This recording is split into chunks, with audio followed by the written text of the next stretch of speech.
ស្ដីបងប្អូនទាំងអស់គ្នាស្វាគមន៍មកដល់ channel How to Photoshop Training ថ្ងៃនេះខ្ញុំចង់បង្ហាញពីការធ្វើរូបភាពលក្ខណៈ 3D ដែលវា post ចេញពី iPad អូខេទី1យើងមានរូបភាពនេះរូបភាពទី2យើងមានរូបភាពជា iPad អូខេឥឡូវខ្ញុំបិទផ្នែករូបនេះសិនតែប៉ុន្តែរូបនេះមុនដំបូងវាជាប់គ្នាទេដោយសារខ្ញុំខាតពេកខ្ញុំកាត់វាឲ្យហើយ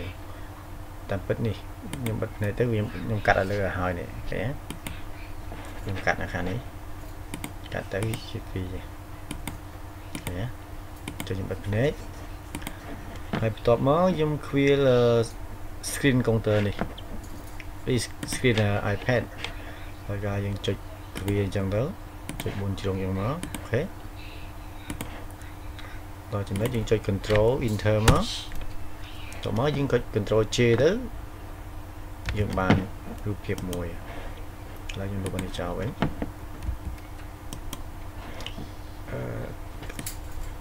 clear visible layer មក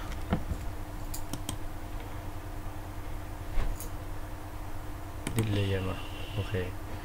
នេះវាជារូប iPad ធម្មតាតែ screen ណាយើង copy យកទៅ screen មកទេតមកយើងខ្វៀ screen រួចហើយតមកយើង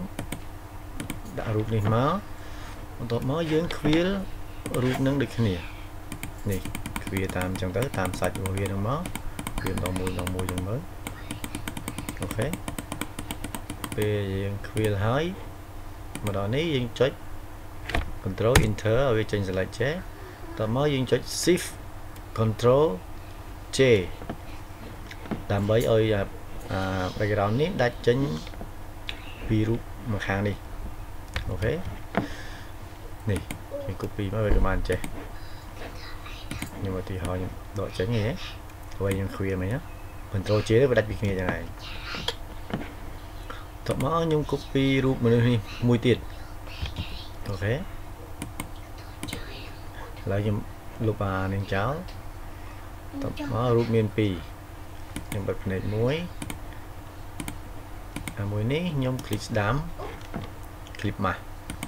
មានន័យថាឲ្យវានៅក្នុង screen នេះនៅក្នុង screen counter យើងនេះតែបន្ទាប់មកខ្ញុំចង់ឲ្យវាចេញជាដៃនេះមកវិញ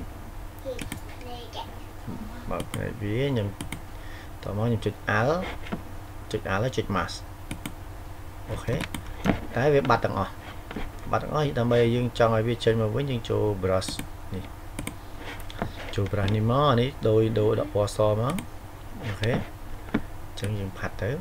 វាចេញរូបដែលយើងបិទមិញមកវិញនេះតង់សក់នេះវិញហ្នឹងអូខេអញ្ចឹងយើង zoom មកកន្លែងនេះទីហោវានៅត្រឹមពេកយើងប្រួសវាបន្តិចមកយើងចូលឲ្យវាពណ៌ខ្មៅវិញគឺយើងចង់ឲ្យវាបាត់ទៅវិញនេះដូច្នេះឯងបាត់ទៅវិញតមកយើងនៅឆ្នៃសក់នេះបន្តិចទៀតលក្ខណៈថាយើងចូលឆក់នេះអូខេយើងចុច Alt ឆក់មកប៉ុន្តែទៅយើងចូល brush វិញមកចូល brush វិញយើងបញ្ចេញវាវិញអូខេលុបនេះបន្តនេះវិញប៉ុណ្ណេះឯងយើងមើលទៅដូច 3D ហើយដោយសាររូបដៃនេះវាឡើងលើខ្ពស់ iPad អញ្ចឹងទៅមើលទៅដូចជាវាផុសនៅលើ iPad ហ្នឹងវត្តសក់នេះបើយើងនៅមានពេលវេលាយើងអាចឆ្នៃយើងគូសអូសវាដូចសាច់មែនតើហ្នឹងណាឲ្យដូចសក់សរសៃសក់មែនតើណាឥឡូវខ្ញុំអស់ឲ្យមើលចុះនេះយើងចូលប្រើនេះជើងអល់ដៃនេះយើងដាក់វាទូទីទៅមកយើងអស់មកនេះចឹងទៅវាចេញសរសៃមកវិញដូចសរសៃសក់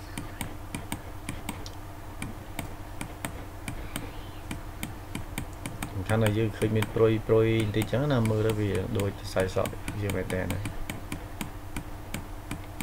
តាមធម្មតាអាសក់នេះគេមានbrush ប្រភេទ brush គេប្រភេទ brush គេនៅក្នុងនេះវាមាន style ជាសក់ហ្មងហើយដល់យើង download ពីអ៊ីនធឺណិតអញ្ចឹងទៅ